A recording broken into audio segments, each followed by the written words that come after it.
Sziasztok, György vagyok. Mai nap Petőfi telepen Szegeden egy udvart fogunk mosni, főként térkő és beton felületeket. Gyorsan járjuk végig, hogy mikkel nézünk a szembe. Első körben van egy kapubeállónk, egy betonból készült kapubeálló. Reméljük, jelentősen fogunk tudni javítani ezen. Majd jön egy térköves hosszú beálló. Itt moha probléma van, illetve eléggé el van csúnyulva, feketedve a térkő. Ezen próbálunk javítani.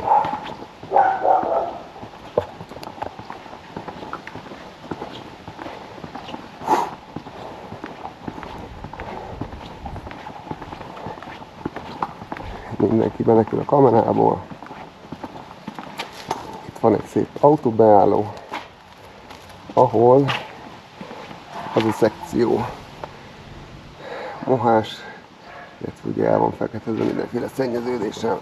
Reméljük, ez is jelentősen szebb lesz. Az autóbeállónál, meg ha minden igaz, van némi olajfolt, amit vagy megtalálunk, vagy nem ott van. Ezen is megpróbálunk javítani. Olajfoltok.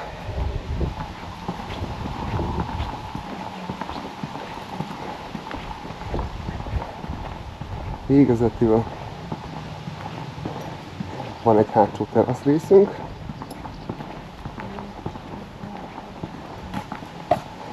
Itt a garázs előtt van némi sárga oxid. Ezt a mai nap, ezt nem fogjuk kezelni, de majd visszatérünk rá, és meg fogjuk találni rá a megfelelő kezelést, hogy ezt elkészítsük, de ez nem a mai napnak a feladata. Illetve van egy hátsó teraszunk, ahol szintén klasszikus hullámtérkövet fogunk remélhetőleg jóval szebb állapotba hozni, mint ahol volt. Úgyhogy hajrá! Kezdjünk el dolgozni.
Sziasztok, üdvözöllek! Délután 5 van, és végeztük. Nézzük meg, hogy sikerült a mai munka. Végülis itt van egy kocsi beálló. Azt is lemostuk. Ez nem volt olyan borzasztó, de lényegesen szebb lett. Itt ez a bejáró betonfelület nagyságrendekkel jobb állapotba került. Úgy összességében a térkő szép tiszta lett, felfrissült, a mohák eltűntek a puka közből. 2 nap múlva vissza fogunk jönni, kicsit meghomokozni, újra fukázzuk egy kicsit a dolgot. Ezt a zónát megnézhetjük. Itt volt elég kritikus állapotban a térkő, de sikerült teljesen elfogadhatóra hozni. Elégedett vagyok vele. Itt volt egy keréknyomunk, ami már nincs itt. Illetve itt voltak olajfoltjaink, amiket egészen jól sikerült eltüntetni. Ez még egy kicsit nedves, azért néz ki így. Illetve meg 2 ilyen, ami sárgás dolog, ilyen rózsdafoltok, az egy másik beavatkozás szükséges ennek eltüntetéséhez.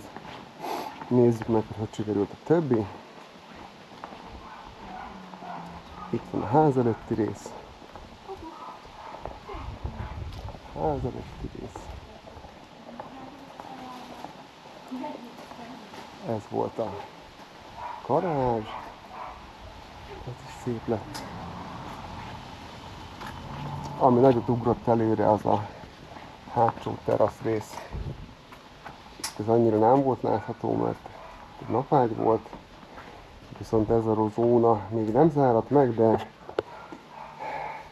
ha megnézzük majd az előtte képeket, akkor látjuk, hogy azért itt egy jelentős javulást sikerült elérni. Ez a zóna is megszépült, úgyhogy ez volt a mai munkánk. Köszönjük, hogy megnéztetek, reméljük tetszett. Nyomjatok egy lájkot, megkövethettek is bennünket, és minden jót kívánok. Sziasztok!